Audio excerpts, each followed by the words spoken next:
Сәлеметсіздер ме, құрметті әріптестер. Сіздермен бірге Дара KZ. Бүгін сіздерге вайп-кодингтің жасалу жолын көрсететін боламын. Вайп-кодинг дегеніміз осындай кез келген тапсырмаларды сізге сайт түрінде жасап беретін жасанды интеллектінің түрі. Мысалы, осындай Мұқағали Мақатаевтың өмірбаянына арналып, келесі бөлікті басқан кезде тест дайындалады. Мына жерде 10 сұрақты тест, өлең ойыны, презентациясы. Бұның барлығын жасанды интеллект өзі тегін және 2 минутта жасап береді. Ол үшін сіздер ең алдымен Canva-ға кіресіздерде создать деген батырманы басасыздар. Canva код деген шығады, жасыл түсті. Соның үстінен басамыз. Яғни сіздер мұнда опишите свою идею деген жерге өздеріңізге керекті жаңағы тапсырманы, ойынды, тақырыбыңызды бәрін жазып шығасыз. Мысалы, топқа бөлу жасап көрейік. Топқа бөлу.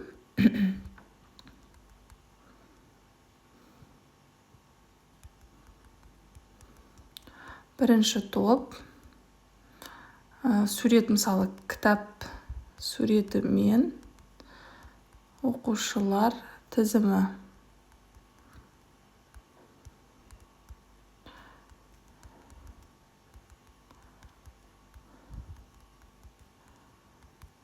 Осылай жазасыздар. Екінші топ, мысалы, қоңырау деген.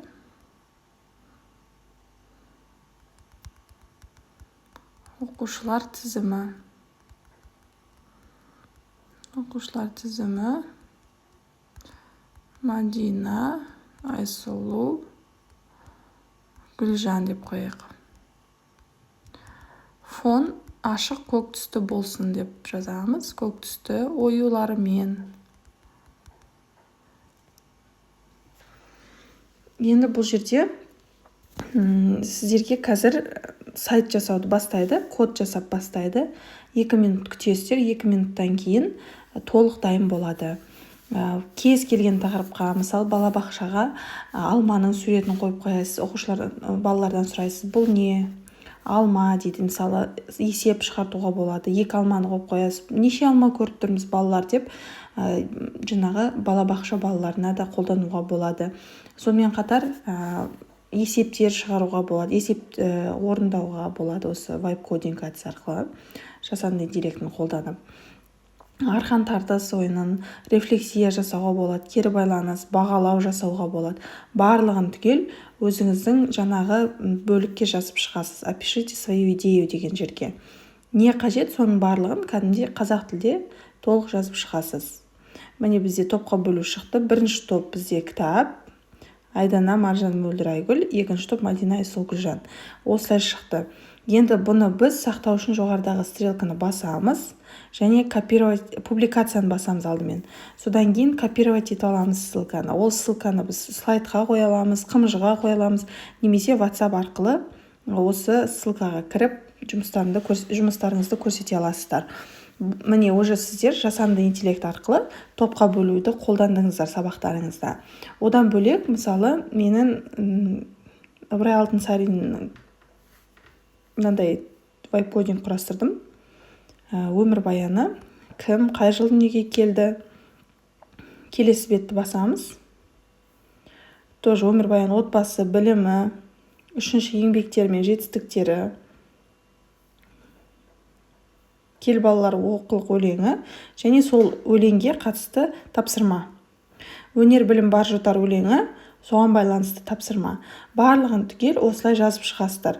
Мен жерде былай жазғам. Ыбырай Алтынсарин туралы презентация 10 бет, өлеңдері бойынша тапсырма құрастыр. Фон ашық көк түсті оюмен.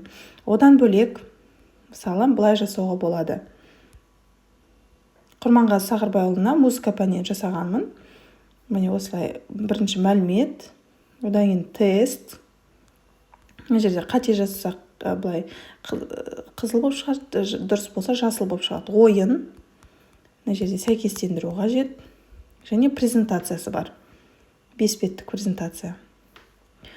Одан бөлек, осы вайп-кодинг әдісін үйреткенде бір мұғалім осындай жұмыс жасап көрсетті маған. Міне, мұғалімнің жұмысы. мына жерде тест.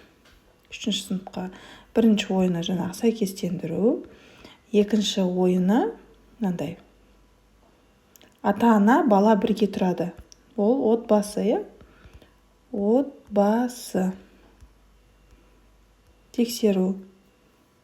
Дұрыс жарайсың дейді. Келесі сөз, міне, сен өмірге келген адам, ана. Осындай қызықты тапсырмаларды, ойындарды, викториналық сұрақтардың барлығын біз жасанды интеллектті қолдана отырып оқушыларға ұсына аламыз. Canva-ны пайдаланып осындай вайп-кодинг жасанды интеллектісін жасауға болады.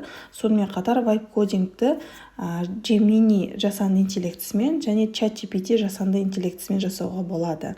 Осы Canva-да код жасап, вайп-кодинг жасасаңыз, міндетті түрде комментарийға жазып кетуді ұмытпаңыз.